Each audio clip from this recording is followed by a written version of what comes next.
আকাশবাণী গুৱাহাটী পুৱাৰ আঞ্চলিক বাতৰি পঢ়িছোঁ উৎপল কুমাৰ দাসে।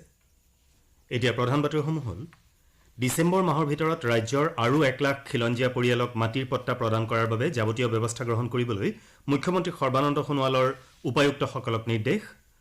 অতিৰিক্ত পদত নিযুক্ত 1500ৰো অধিক শিক্ষক শিক্ষয়িত্ৰীক নিয়মীয়া পে স্কেল দিয়াৰ বাবে ৰাজ্য চৰকাৰৰ সিদ্ধান্ত। অসমত কোভিডত আক্ৰান্তৰ হাৰ 1.17% নিম্নগামী, আৰোগ্যৰ হাৰ প্ৰায় 85% বৃদ্ধি। অসম মাধ্যমিক শিক্ষা পৰিষদৰ অধীনৰ 2021 চনৰ হাইস্কুল শিক্ষান্ত আৰু হাই মাদ্ৰাছা পৰীক্ষা অহা বছৰ মাৰ্চ মাহৰ প্ৰথম সপ্তাহৰ পৰা হ'ব বুলি সেবাৰ অধ্যক্ষৰ প্ৰকাশ। আৰু সাহিত্যৰথী লক্ষ্মীনাথ বেজবৰুৱাৰ 156 সংখ্যক জন্মদিৱসত আজি ৰাজ্যজুৰি সাহিত্যিকগৰাকীক শ্ৰদ্ধাৰে স্মৰণ। এতিয়া শুনক বিতং বাতৰি।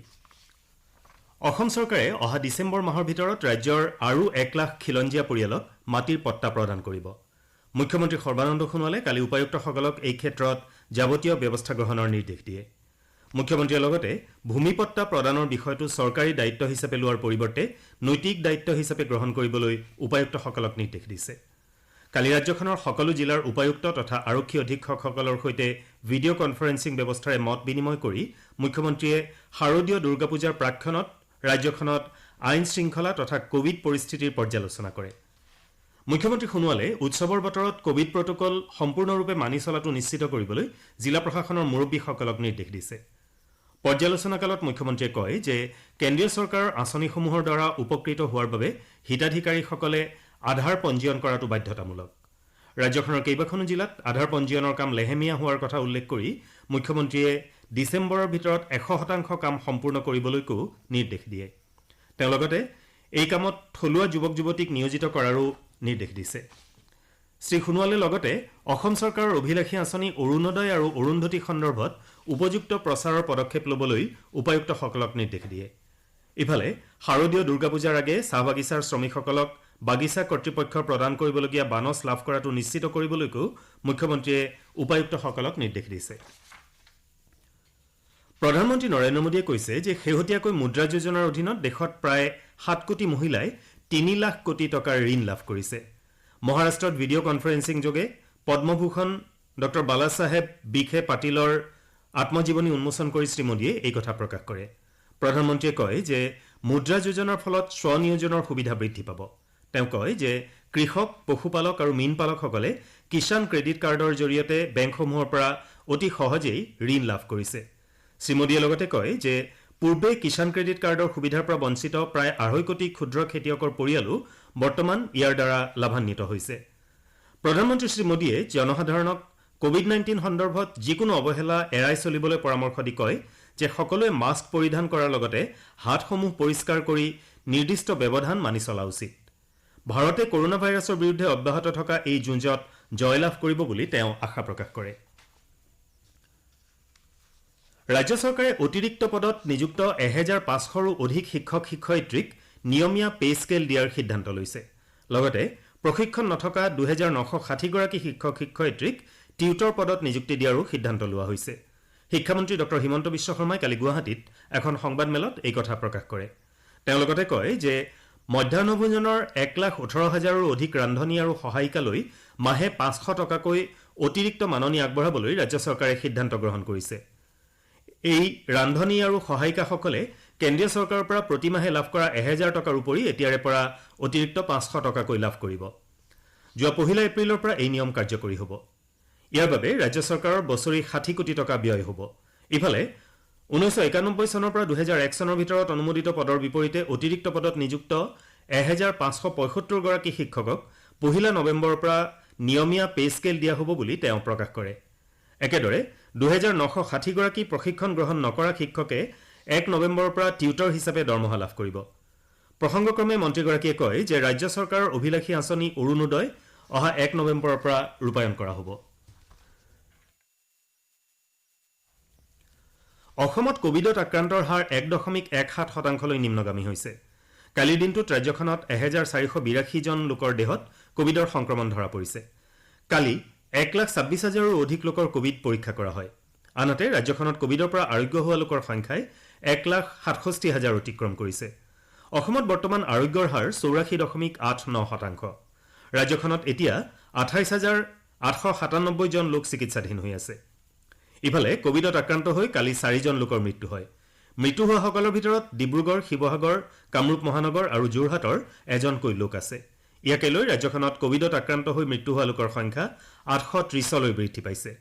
ইফালে স্বাস্থ্যমন্ত্ৰী ডঃ হিমন্ত বিশ্ব শৰ্মাই কালি গুৱাহাটীত এখন সংবাদমেলত কয় যে অসমত ইতিমধ্যে 40 লাখ লোকৰ কোভিড পৰীক্ষা কৰা হৈছে। মুঠ জনসংখ্যাৰ 10% নমুনা পৰীক্ষা কৰা হৈছে বুলি উল্লেখ কৰি ডঃ শৰ্মাই কয় যে কেৱল গুৱাহাটী মহানগৰীতে 6 লাখ কোভিড পৰীক্ষা সম্পন্ন কৰা হৈছে। তেওঁ সমাগত দুৰ্গা পূজাৰ সময়ছোৱাত জনসাধাৰণক অধিক সতৰ্ক হ'বলৈ আহ্বান জনায়। ৰাজ্যৰ ভূমিলেখা আৰু জৰীপ সঞ্চালকালয়ৰ অধীনত 5টা গোটে চৰাইদেউত অৱস্থিত আহোম যুগৰ মৈদামসমূহৰ চূড়ান্ত জৰীপ কাৰ্য সুকীয়াকৈ সম্পন্ন কৰিব।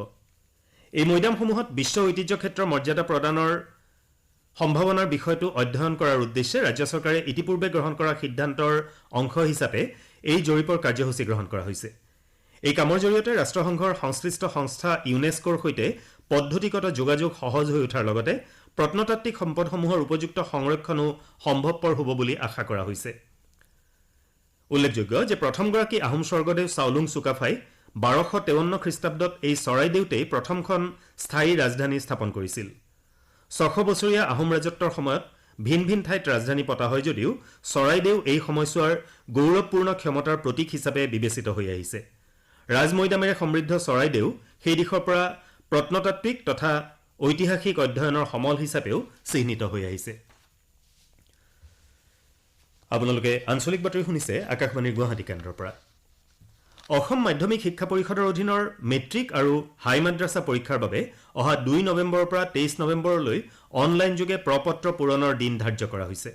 আনহাতে শিক্ষাৰ্থীসকলে 27 নৱেম্বৰলৈকে চালান জেনেৰেশ্যন কৰিব পাৰিব আৰু 30 নৱেম্বৰলৈকে বেংকত প্ৰপত্ৰ পূৰণৰ মাচুল জমা দিব পাৰিব। পৰিষদে জাৰি কৰা এখন জাননীত এই কথা প্ৰকাশ কৰা হৈছে। ইয়াৰ পাছত 5 ডিচেম্বৰত প্ৰপত্ৰসমূহ পৰীক্ষা কৰা হ'ব আৰু 10 ডিচেম্বৰত বিদ্যালয় কৰ্তৃপক্ষই প্ৰপত্ৰসমূহ সম্পাদন কৰিব। প্ৰপত্ৰ পূৰণৰ চূড়ান্ত তালিকা 15 ডিচেম্বৰৰ ভিতৰত সংশ্লিষ্ট ৱেবছাইটত আপলোড কৰিব লাগিব। পৰিষদে প্ৰকাশ কৰা অনুসৰি যিসকল পৰীক্ষাৰ্থীৰ অভিভাৱকৰ বছৰেকীয়া উপাৰ্জন 2 লাখ টকাৰো কম তেনে পৰীক্ষাৰ্থীক মাচুল ৰেহাই দিয়া হ'ব। অৱশ্যে ইয়াৰ বাবে অভিভাৱকে প্ৰয়োজনীয় নথিপত্ৰ জমা দিব লাগিব। মাধ্যমিক শিক্ষা পৰিষদৰ অধ্যক্ষ ৰমেশ চন্দ্ৰ জৈনে জানিবলৈ দিয়া মতে কৰোনা পৰিস্থিতিৰ পৰিপ্ৰেক্ষিতত এইবাৰ পৰীক্ষা কিছু পলমকৈ অনুষ্ঠিত হ'ব। সেই অনুসৰি কোভিড প্ৰটকলৰ সকলো নীতি নিয়ম মানি অহা বছৰ মাৰ্চৰ প্ৰথম সপ্তাহৰ পৰা হাইস্কুল শিক্ষান্ত আৰু হাই মাদ্ৰাছাৰ চূড়ান্ত পৰীক্ষা অনুষ্ঠিত হ'ব। যোৱা মাহত অনুষ্ঠিত ৰাষ্ট্ৰীয় দক্ষতা আৰু প্ৰৱেশ পৰীক্ষা নীটত অৱতীৰ্ণ হ'বলৈ সমৰ্থ নোহোৱা শিক্ষাৰ্থীসকলৰ বাবে আজি এই পৰীক্ষা পুনৰ পাতিবলৈ লোৱা হৈছে। আজি বিয়লি 2 বজাৰ পৰা 5 বজালৈ এই পৰীক্ষাৰ আয়োজন কৰা হৈছে। উল্লেখযোগ্য যে কোভিড সৃষ্ট পৰিস্থিতিৰ বাবে পৰীক্ষাত বহিবলৈ অসমৰ্থ পৰীক্ষাৰ্থীসকলৰ বাবে উচ্চতম ন্যায়ালয়ৰ নিৰ্দেশ মৰ্মে ৰাষ্ট্ৰীয় পৰীক্ষণ সংস্থা NTA আজি এই পৰীক্ষা পুনৰ পাতিবলৈ লৈছে। সেই অনুসৰি কোভিডত আক্ৰান্ত হোৱা অথবা কণ্টেইনমেণ্ট এলেকাত বসবাস কৰি থকাৰ ফলত পৰীক্ষাত অৱতীৰ্ণ হ'ব নোৱাৰা শিক্ষাৰ্থীসকলে আজি পৰীক্ষাত বহিব পাৰিব। উচ্চতম ন্যায়ালয়ৰ নিৰ্দেশ অনুসৰিয়েই 2 দিনৰ এই পৰীক্ষাৰ ফলাফল অহা 16 অক্টোবৰত ঘোষণা কৰা হ'ব। উল্লেখযোগ্য যে এই পৰীক্ষাত অৱতীৰ্ণ হোৱাৰ বাবে মুঠ 15,97,000 গৰাকী পৰীক্ষাৰ্থীয়ে নাম পঞ্জীয়ন কৰিছিল আৰু তেওঁলোকৰ মাজৰ 14,37,000 গৰাকী যোৱা 13 ছেপ্টেম্বৰত পৰীক্ষাত অৱতীৰ্ণ হয়। বাকী থকা 1,60,000 পৰীক্ষাৰ্থী আজি অৱতীৰ্ণ হ'ব বুলি আশা কৰা হৈছে। সাহিত্যৰথী লক্ষ্মীনাথ বেজবৰুৱাৰ 156 সংখ্যক জন্মদিৱস আজি ৰাজ্যজুৰি পালন কৰিবলৈ লোৱা হৈছে। অসমৰ ভাষা সাহিত্যৰ অন্যতম পুৰোধা সাহিত্যিকগৰাকীৰ জন্মদিৱসত মুখ্যমন্ত্ৰী সৰ্বানন্দ সোণোৱালে তেওঁলৈ গভীৰ শ্ৰদ্ধাঞ্জলি জ্ঞাপন কৰিছে। বিভিন্ন সাহিত্য অনুষ্ঠানকে ধৰি অন্যান্য অনুষ্ঠান প্ৰতিষ্ঠানৰ উদ্যোগত ৰসৰাজ বেজবৰুৱাৰ সোঁৱৰণত ভিন্ন কাৰ্যসূচী গ্ৰহণ কৰা হৈছে। সাহিত্যৰথী লক্ষ্মীনাথ বেজবৰুৱা স্মৃতি ৰক্ষা সমিতিৰ উদ্যোগত দিনজোৰা কাৰ্যসূচীৰে জন্মস্থান মৰিগাঁৱৰ আহঁতগুৰিত সাহিত্যৰথীৰ জন্মদিৱস পালন কৰিবলৈ লোৱা হৈছে। গুৱাহাটীৰ সাহিত্যৰথী লক্ষ্মীনাথ বেজবৰুৱা চুকত আজি সন্ধিয়া 156 গছি বন্তি প্ৰজ্বলন কৰা হ'ব। কলকাতাৰ অসম ভৱনতো স্মৃতি ৰক্ষা সমিতিৰ উদ্যোগত বন্তি প্ৰজ্বলন কৰা হ'ব। ইপিনে ওড়িশাৰ সম্বলপুৰত নতুনকৈ নিৰ্মাণ হৈ থকা বেজবৰুৱাৰ সাধনাগৃহ আৰু বাসগৃহৰ চৌহদতো জন্মদিৱস উদযাপনৰ দিহা কৰা হৈছে। বড়োলেণ্ড আঞ্চলিক পৰিষদ BTCৰ বহু প্ৰত্যাশিত পৰিষদীয় নিৰ্বাচন ডিচেম্বৰ মাহৰ ভিতৰত পাতিব পৰা হ'ব। ৰাজ্যৰ বিত্ত আৰু স্বাস্থ্য বিভাগৰ মন্ত্ৰী ডঃ হিমন্ত বিশ্ব শৰ্মাই কালি এই কথা প্ৰকাশ কৰি কয় যে কোভিড-19ৰ সকলো বিধি মানি চলি এই নিৰ্বাচনৰ প্ৰক্ৰিয়া সম্পন্ন কৰা হ'ব। কালি সাংবাদিকৰ সৈতে হোৱা কথা বতৰাত মন্ত্ৰীগৰাকীয়ে কয় যে ৰাজ্যৰ মন্ত্ৰীসভাৰ শেহতীয়া বৈঠকত এই বিষয়ে সিদ্ধান্ত গ্ৰহণ কৰা হয়। তেওঁ অৱশ্যে এই সমগ্ৰ ব্যৱস্থাটো কোভিড-19 মহামাৰী সৃষ্ট পৰিস্থিতিৰ ওপৰত নিৰ্ভৰ কৰিব বুলিও লগতে প্ৰকাশ কৰে। মন্ত্ৰীগৰাকীয়ে লগতে কয় যে বড়োলেণ্ড পিপুলছ ফ্ৰণ্ট চমুকৈ BPFৰ সৈতে বিগত 5 বছৰ ধৰি ভাৰতীয় জনতা পাৰ্টীৰ মিত্ৰতা অব্যাহত আছে আৰু এই নিৰ্বাচনৰ সময়তো দুয়োটা দলৰ মাজৰ মিত্ৰতা অক্ষুণ্ণ থাকিব। একেদৰে অসম গণ পৰিষদৰ সৈতেও বিজেপিৰ সম্পৰ্ক একেদৰে আছে বুলি তেওঁ প্ৰকাশ কৰে। কেন্দ্ৰীয় চৰকাৰে কৈছে যে ভাৰতত কোভিডৰ পৰা সুস্থ হোৱা লোকৰ সংখ্যা 62 লাখতকৈও অধিক হৈছে। এই সংখ্যা বিশ্বৰ ভিতৰতে সৰ্বাধিক। দেশত কোভিড সংক্ৰমণৰ পৰা মুক্ত হোৱা ৰোগীৰ বৰ্তমানৰ হাৰ হৈছে 86.78%। নতুন দিল্লীত কালি সাংবাদিকৰ সৈতে হোৱা কথা বতৰাত স্বাস্থ্য সচিব ৰাজেশ ভূষণে কয় যে ভাৰতত ক্ৰমান্বয়ে কোভিড আক্ৰান্তৰ হাৰ হ্ৰাস পাবলৈ ধৰিছে। তেওঁ কয় যে সম্প্ৰতি দেশত 8,38,729 জন লোক চিকিৎসাধীন হৈ আছে। বিষয়াগৰাকীয়ে জনোৱা মতে যোৱা 5টা দিনত 9 লাখতকৈও কম লোক কোভিডত আক্ৰান্ত হৈছে। যোৱা 24 ঘণ্টাত দেশত 78,000তকৈও অধিক ৰোগী কোভিডৰ সংক্ৰমণৰ পৰা মুক্ত হয়। কোভিডৰ পৰা সুস্থ হৈ উঠা লোকৰ সংখ্যা বৃদ্ধি পোৱাৰ লগে লগে সম্প্ৰতি দেশত কেৱল 11.69% লোকহে এই ৰোগত আক্ৰান্ত হৈ চিকিৎসাধীন হৈ আছে। যোৱা 24 ঘণ্টাত দেশত নতুনকৈ 55,000 জন লোক আক্ৰান্ত হৈছে। ইপিনে বৰ্তমান মৃত্যুৰ হাৰ 1.53% হ্ৰাস পাইছে আৰু বিশ্বৰ ভিতৰত এই হাৰ সৰ্বনিম্ন। এতিয়া আজি গুৱাহাটীৰ পৰা প্ৰকাশিত বাতৰি কাকতৰ প্ৰথম পৃষ্ঠাৰ বাতৰিৰ চমু অৱলোকন আগবঢ়াইছে পংকজ নয়ন ভট্টাচাৰ্যই।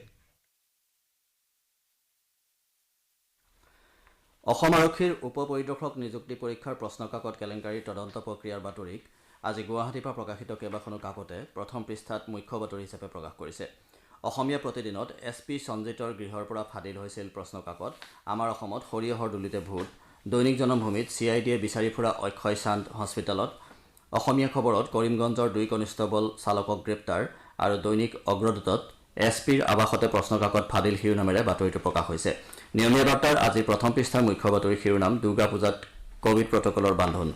দি চেণ্টিনেলৰ মুখ্য বাতৰিৰ শিৰোনাম stay alert during Durga Puja CM আৰু দি আছাম ট্ৰিবিউনৰ মুখ্য বাতৰিৰ শিৰোনাম farm reforms to help farmers Modi. আজিৰ অন্যান্য বাতৰিৰ ভিতৰত আছে ৰাজ্যৰ 1.4% নামিল কৰোণা আক্ৰান্তৰ হাৰ, ৰাজ্যৰ অতিৰিক্ত পদত নিযুক্তিপ্ৰাপ্ত 1,574 শিক্ষকক দিব নিয়মীয়া পে স্কেল, ডক্টৰ বিদ্যুৎ চন্দন ডেকা কৃষি বিশ্ববিদ্যালয়ৰ নতুন উপাচাৰ্য নিযুক্ত ইত্যাদি। এয়া আছিল আজি গুৱাহাটীৰ পৰা প্ৰকাশিত বাতৰি কাকতসমূহৰ প্ৰথম পৃষ্ঠাৰ মুখ্য বাতৰিত চমু অৱলোকন। ধন্যবাদ পংকজ নয়ন ভট্টাচাৰ্য। IPL ক্ৰিকেট প্ৰতিযোগিতাৰ কালি ডুবাইত আন্তঃৰাষ্ট্ৰীয় ষ্টেডিয়ামত অনুষ্ঠিত এখন খেলত চেন্নাই ছুপাৰ কিংছে ছানৰাইজাৰ্ছ হায়দৰাবাদক 20 ৰানত পৰাজিত কৰে। টছত জিকি প্ৰথমে বেট ধৰি চেন্নাই ছুপাৰ কিংছে নিৰ্ধাৰিত অভাৰত 6টা উইকেট হেৰুৱাই 167 ৰান কৰে। প্ৰত্যুত্তৰত ছানৰাইজাৰ্ছ হায়দৰাবাদে নিৰ্ধাৰিত 20 অভাৰত 8টা উইকেট হেৰুৱাই 147 ৰানহে কৰিবলৈ সমৰ্থ হয়। প্ৰতিযোগিতাত আজি ডুবাই আন্তঃৰাষ্ট্ৰীয় ষ্টেডিয়ামত নিশা 7:30 বজাত হ'বলগীয়া এখন খেলত দিল্লী কেপিটেলছ ৰাজস্থান ৰয়েলছৰ মুখামুখি হ'ব। বাতৰি শেষ হোৱাৰ আগতে প্ৰধান বাতৰি কেইটামান আকৌ এবাৰ। ডিচেম্বৰ মাহৰ ভিতৰত ৰাজ্যৰ আৰু 1 লাখ খিলঞ্জীয়া পৰিয়ালক মাটিৰ পট্টা প্ৰদান কৰাৰ বাবে যাৱতীয় ব্যৱস্থা গ্ৰহণ কৰিবলৈ মুখ্যমন্ত্ৰী সৰ্বানন্দ সোণোৱালৰ উপায়ুক্তসকলক নিৰ্দেশ। অতিৰিক্ত পদত নিযুক্ত 1,500ৰো অধিক শিক্ষক শিক্ষয়িত্ৰীক নিয়মীয়া পে স্কেল দিয়াৰ বাবে ৰাজ্য চৰকাৰৰ সিদ্ধান্ত। অসমত কোভিডত আক্ৰান্তৰ হাৰ 1.17% নিম্নগামী, আৰোগ্যৰ হাৰ প্ৰায় 85% বৃদ্ধি। অসম মাধ্যমিক শিক্ষা পৰিষদৰ অধীনৰ 2021 চনৰ হাইস্কুল শিক্ষান্ত আৰু হাই মাদ্ৰাছা পৰীক্ষা অহা বছৰ মাৰ্চ মাহৰ প্ৰথম সপ্তাহৰ পৰা হ'ব বুলি সেবাৰ অধ্যক্ষৰ প্ৰকাশ। আৰু সাহিত্যৰথী লক্ষ্মীনাথ বেজবৰুৱাৰ 156 সংখ্যক জন্মদিৱসত আজি সাহিত্যিকগৰাকীক শ্ৰদ্ধাৰে স্মৰণ।